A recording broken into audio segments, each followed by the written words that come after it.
Welcome to Screw the Commute, the entrepreneurial podcast dedicated to getting you out of the car and into the money, with your host, lifelong entrepreneur and multimillionaire, Tom Antion. Hey everybody, it's Tom here with episode 664 of Screw the Commute podcast. I'm here with Bill Prater, and he is the host of the Supercharging Biz Success podcast, and I had the great pleasure being on there. He doesn't take as long as I do, man. We just blew through some great tips there, and you want to check that out. Now, I hope you didn't miss episode 663. That's one of my a couple hundred training sessions. This one is on Chrome extensions and how they really help you do a lot of things that you couldn't do easily, and it's totally free, all these things. And I want to thank everybody that's been, we just started a Patreon account with all the proceeds, of course, less the Patreon fees, going to my scholarship program for persons with disabilities. So I want to thank you for that. And anybody that doesn't know about it, check it out at screwthecommute.com/Patreon, Patreon. And like I said, all the money will go towards scholarships for persons with disabilities. None of it's for me. All right, let's see. Make sure you get a copy of our automation ebook. Just one of the tips in this book has saved me. We actually estimated about 8 million keystrokes and probably carpal tunnel syndrome. So make sure you do this, because I want you working with prospects and clients and developing products and services and not fighting with your computer. And this book will teach you how to do it. And this isn't a 3-page report. This is like a 60-page book of all the processes I use to be lightning fast in taking care of people. All right, so grab that at screwthecommute.com/automate free, screwthecommute.com/automate free. And while you're at it, pick up a copy of our podcast app at screwthecommute.com/app. That's APP. Put us on your cell phone and tablet and take us with you on the road. All right, let's get to the main event. Bill Prater is here, and he's the founder and CEO of Business Mastery, and he's the creator of Scaleology. Very cool name. Now, Bill earned his reputation as America's business alchemist, and by helping business owners and entrepreneurs break free of inertia and accelerate into the future they dream of. Now, he loves nothing better than sharing what he's learned by working with those who are dissatisfied with the status quo, and he's eager to, and they're eager to transform themselves and their businesses. And before I continue with this, this guy works in billions, okay? So we're going to have to actually pull him back down to us pitiful country bumpkins here that only work in millions. Well, yeah, he's raised more than $1 billion for businesses. That's amazing. And he created Scaleology and the Business Mastery System as the core foundational principles of dynamic and continuous business growth. And a typical client of his sees their company rising to a position of preeminence and they're not satisfied with just getting to the next level. So, Bill, are you ready to screw the commute? I am ready to screw the commute, Tommy. Awesome. Well, thanks so much. Now, what I want to know is how did it seems to me when IBM gets a hold of somebody, they never let them go. They just stick them in a cubicle the rest of their life. How did you bust out of that deal when you got recruited by IBM? So that would fit into exactly what your show's all about, actually, Tom. I was a fast track guy at IBM. And when I was a systems engineer, then a sales guy, then I was in sales training, and then I was in management. I did all that within 7 years. Yikes. And what I discovered was when I was on the front line as a sales rep, particularly, and I was very successful. And when people referred to me, they would say, Bill Prater did this or that or the other thing. And then when I became management, I morphed into Palo Alto, did such and such. Yeah, so that's a typical corporate environment, Tom, as you know. They're all oriented around various internal buzzwords. And in the case of IBM, it was where the branch offices were located, which, if you think about it, it did allow people to figure out what was going on where, whereas an individual contributor, I had a chance to have my name known by people. So I started feeling at that point in time that that career path was not really for me. So I asked for the keys to the door and left after actually 8 years with IBM. Yeah. Well, my favorite, well, like I said, they took all the credit for your hard work. So Yeah. my favorite saying about corporate stuff is your friends will stab you in the chest instead of stabbing you in the back. Yes. And I tell people coming out of corporate work, they're worried, and they want to be an entrepreneur. I tell them they're worried about, the camaraderie and stuff. I said, just buy yourself a water cooler and stick it in your house and then go over and gossip to yourself. And then there's the corporate There you environment. go. So, Beautiful. now, you made the statement that superheroes are bad for business. Could you explain what that means and also about the invisible wall? So superhero, well, first off, I'm not against superheroes. I'm a fan of superheroes. And what I meant by that, Tom's referring to a TED Talk I did a while back about why superheroes are bad for business. And what I mean is entrepreneurs get in their heads that they're supposed to be the do-all and end-all and cure-all for their businesses. And candidly, if you're a solopreneur, you are in that position of having to do it all. But what happens is often as businesses grow and they start to add some employees and staff and management and so forth, the inclination of the owner is all too often for her to feel like she's got to jump in and do things. And really having that attitude of putting on the robe or the cape or whatever is detrimental to the growth of the business, for sure. I like to say to people that if you're really genuinely going to be the owner and not the operator, all you really need to do is three things, and that is, one is to dream up and communicate your vision. Number two, to establish the culture and live the culture. And number three, intercept entropy when it shows up. Oh, you got to tell us what that means. Like I said, we're country bumpkins here. I knew you were going to say that.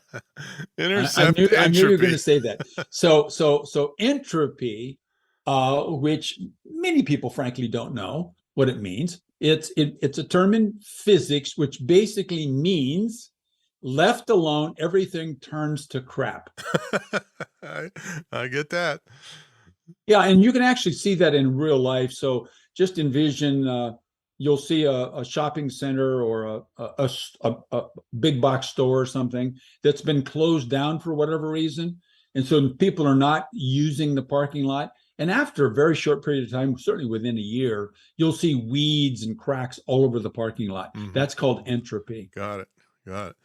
Yeah, or people smoking weed outside the empty buildings. You go. That happens too. So now what about this invisible wall?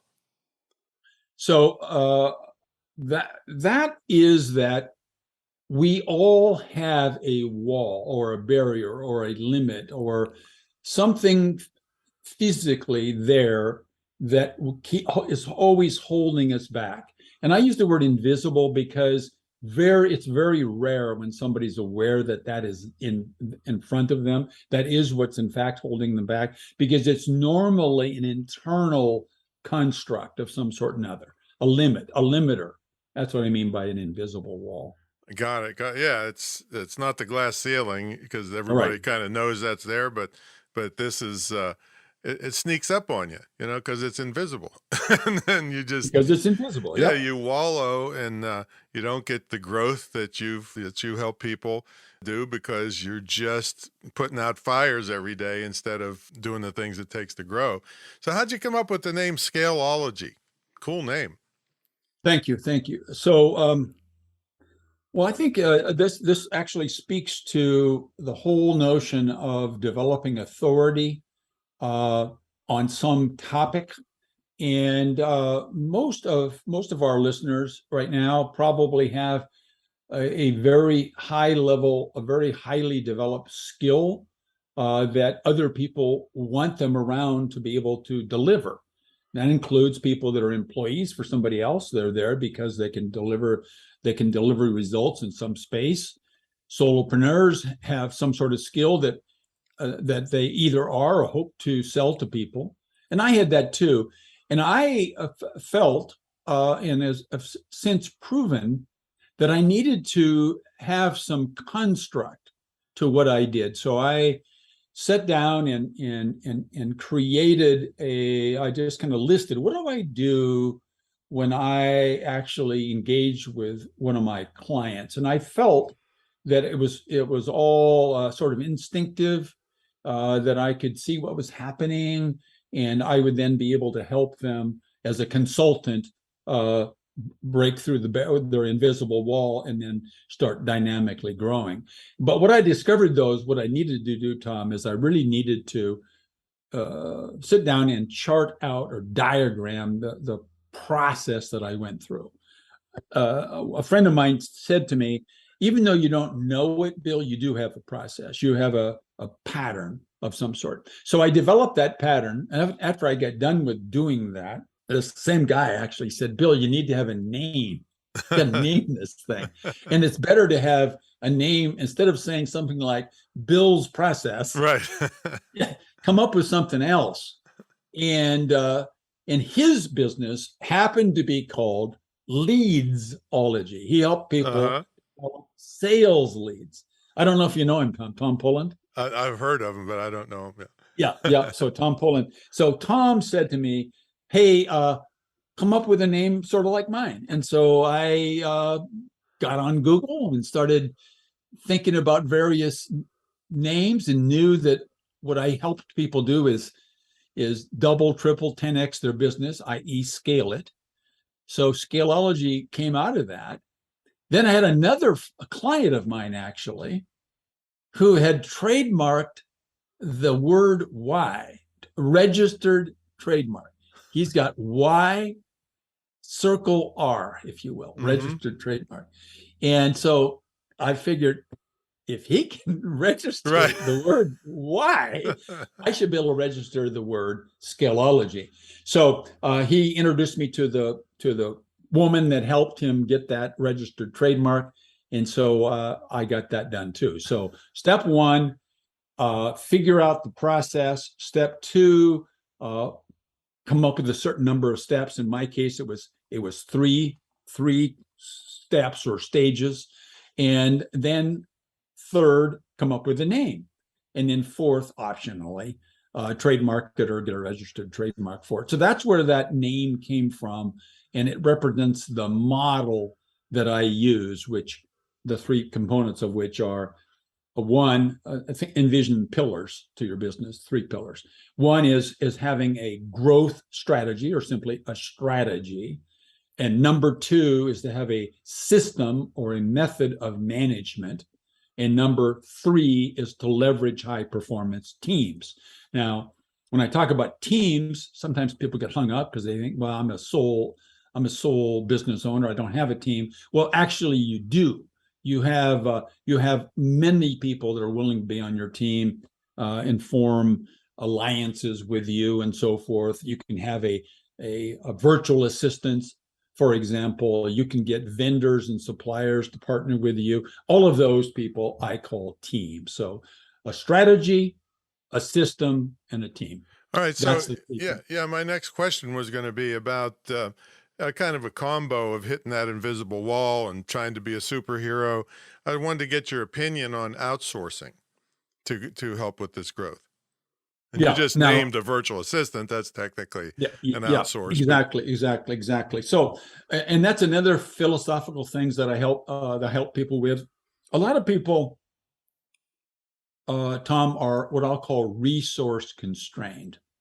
In other words, they'll say, I can't do this or that because I don't have enough money, or I can't have a podcast because I don't have a good enough microphone, or I can't I can't hire employees because I don't have enough work for them to do. All those kinds of things are resources. So I tell people they've got that backwards. So what you need to do is you need to create a game plan about what you want to do. And once you've got the game plan together, then you go get the resources. And the reason that I say that is most people think that you've got to buy resources. If you want a CRM system, you have to buy somebody's software. If you want to get somebody to help you with marketing, you got to hire a marketing agency. Tom, you and I know this totally well. There are a limitless number of people who are extremely delighted to help you totally for free. Witness, Tom, I'm on your podcast, you were on mine. Right. We didn't have any compensation change hands. We were just doing our damnedest to help out a friend. So outsourcing is part of that. And a virtual assistant does cost money. However, there are many people who will do many of the things a virtual assistant will do for zero because they want the education, or they just want to support your business, or they want to prove to you that they're worth hiring one day, etc. So outsourcing in general is a very broad thing. And I use the term, in fact, I've got a course on it. It's called Beg, Borrow, or Steal. So beg, borrow, steal the resources you need before you think about buying them. Yeah, and I think I have been preaching a primitive form of that to employees and friends of mine when I hear them say, I can't afford this, or I can't afford something. I say, no, do not think of it that way. I said, think about what you have to do to afford it. And it kind of switches it, and yours is much more detailed than mine was, but it was kind of a mindset, quit thinking I can't and think about what do I need to do, which is kind of a plan, I guess, that in your work. Right. Yeah, a good tool along the same lines is I'll use this with people when they'll say, I don't have enough money to do blank and this, that, and the other thing. And I'll say to them, well, if you had to come up with, let's say the price was $5,000. If you had to come up with $5,000 right now, what would you do? Almost everybody has an answer to that. Yeah. Well, exactly. I'd sell that junker car of mine, or I'd get on the phone and close a piece of a coaching business with such and such, or I call it in simple terms, what's the fastest path to the cash? See, I would say I'd become a gigolo, but people would laugh at me because nobody would ever hire me. Well, that's why you only do an audio, because you don't want anybody to see you. That's it. So I think this is a kind of a spin-off of a quote that I heard you say. I think I have it right. It's not what you don't have; it's what you think you need. You said that, I believe, and yeah. Go into a little deep. Well, it is a spin-off of the same thing. And I think the topic we're in now is a very interesting one, because most people, I think, have been programmed from birth, if you will, to always be in action, to take action, to do something about this and that and the other thing. And that results a lot in doing a lot of work that's not very productive, waste time, wrong ideas, more investments of time and money and energy. So really, if we can spend the time to determine what absolutely is needed.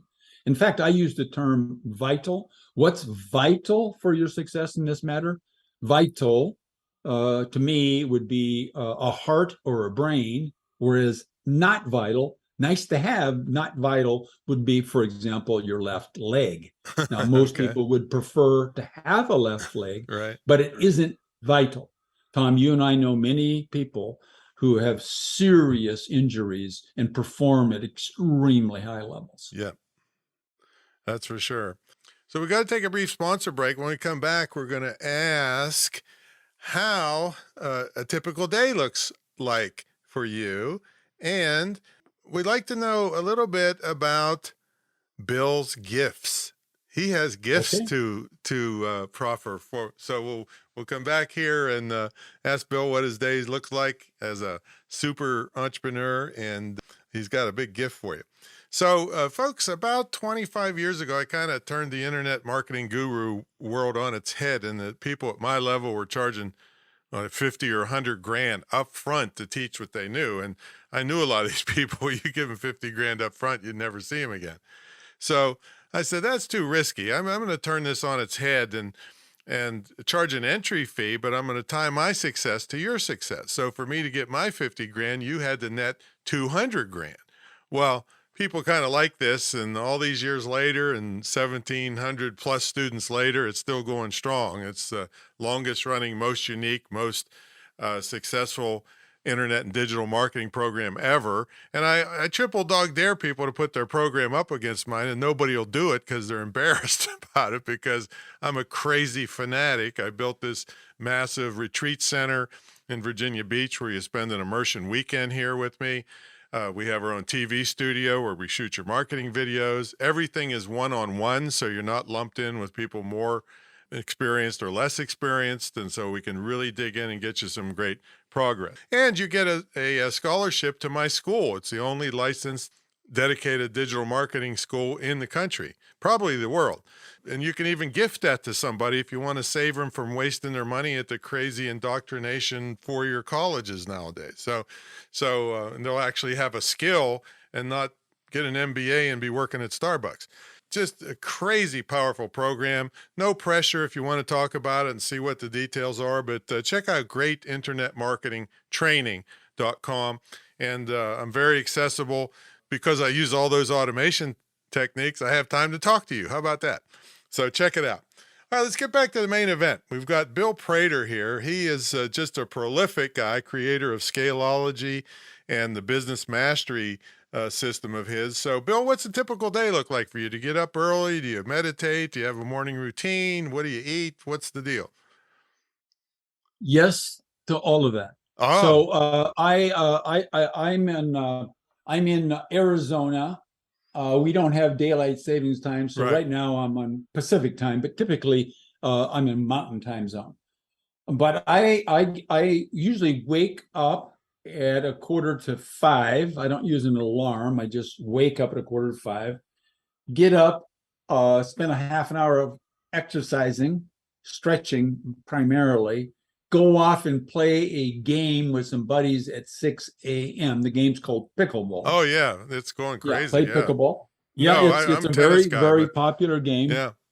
They're quick games. So you can, in an hour, I'm usually there for an hour to 75 minutes, and I usually get 6 to 8 games in. Wow. And then off I go back, shower up, have my breakfast. I have breakfast every day. Typically it's a protein drink or something similar. And then I get at it. So routine wise, I do this every day. Actually multiple times a day.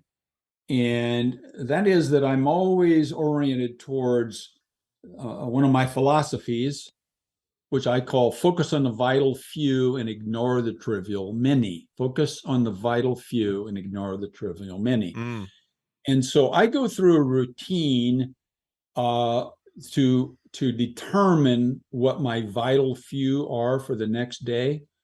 And the limit to that is 5, but typically I have 1 or 2 vital things to do, and then I will execute on those 2 to 5 things.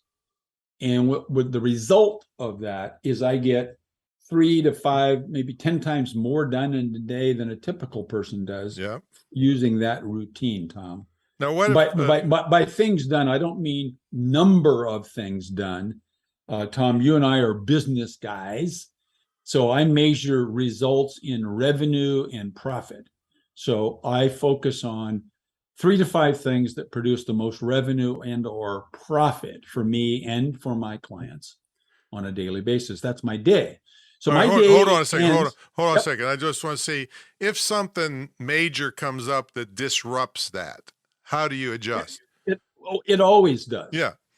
It always does. And so the question is this major thing that came up more vital than anything on my list? If the answer is yes, then I'll deal with it. Most of the time, though, it is not more vital, and I'll delegate it to the vital few pile. Mm-hmm. That's it. Now what? I use that filter all the time. Is what I have now been exposed to more vital than what's on my what I'm currently working on? If the answer is yes, and occasionally it is, then I will deal with it. Otherwise, I stick with my vital few for the day. Got it. So you have something really powerful to give our folks, right? Well, yeah, and in fact, without me knowing, you actually asked the question which teed up the free gift. So I just told you how I spend my day. So Tom, what I've got is a 15-minute. By the way, I believe totally in speed and ease. By that I mean I want things done fast and with as little possible effort I can possibly come up with. So speed and ease. So I got a 15-minute workshop. I use the term workshop because the participants in the workshop will leave the workshop with 2 tools that they can implement immediately, and 2 tools that I find nobody ever puts in the toolbox. They use them for the rest of their lives. So it's the name of the workshop is How to Get a Full Day's Results in 1 hour. And in 15 minutes, you'll know how to do it. You'll get 2 tools which will enable you to do it from this point forward. And you can get your hands on that gift by going to, this is tricky, Tom, going to getbillsgift.com, getbillsgift.com, and you'll get your hands on that free gift. Beautiful. Getbillsgift.com. Of course, that'll be in the show notes, folks. And tell them about your podcast real quick. So the podcast is Supercharging Business Success. And I'm a little less than 300 episodes. Oh, you're a baby. You're wet behind the ears, I man. was listening to you. Geez. I'm thinking, yeah. Anyway, and it speaks to what we talked about earlier, and that is outsourcing. So I've built my business. It's been around since 1999. Tom is right. I've produced billions of dollars in revenue, cash flow, and business value as a consultant. I'm more of a consultant and a coach. What I mean by that is people ask me to mentor them, if you will, versus telling them what to do. I actually get involved in their businesses and help them out. And the podcast is where I talk to subject matter experts from all over the planet who are in a position to provide tactical solutions to my client base. And so what I do in a very short period of time, ask them who their ideal client is, what problem it is that they solve for them, and what they would suggest our listeners do immediately. And then they all hand out a free gift, which is a tactical solution in their area of expertise. Yeah, and he did it in 7 minutes. I wasn't even warmed up yet. 7 minutes, Drew. 7 minutes. Oh, wow. Well, yeah, it was great. So that's Supercharging Business Success. I think sometimes it's abbreviated SBS. Yes. Right? SBS. Yep. Yep. That's better than the kind of BS I spew a lot of times. So thanks so much, Bill, for coming on. You're very welcome, Tom. Yeah, this guy can really help you kick it into another gear that you didn't even know existed. So make sure you go over to getbillsgift.com for that 15-minute workshop that'll show you how to make, What was it? In 1 hour, you get a Produce, whole day's. it will enable you to produce a full day's results. I told you I measure results in Right. revenue and profit. Full day's results in 1 hour. Beautiful, beautiful. Well, thanks so much, Bill. And everybody, get over there to getbillsgift.com, and we will catch y'all in the next episode. See you later.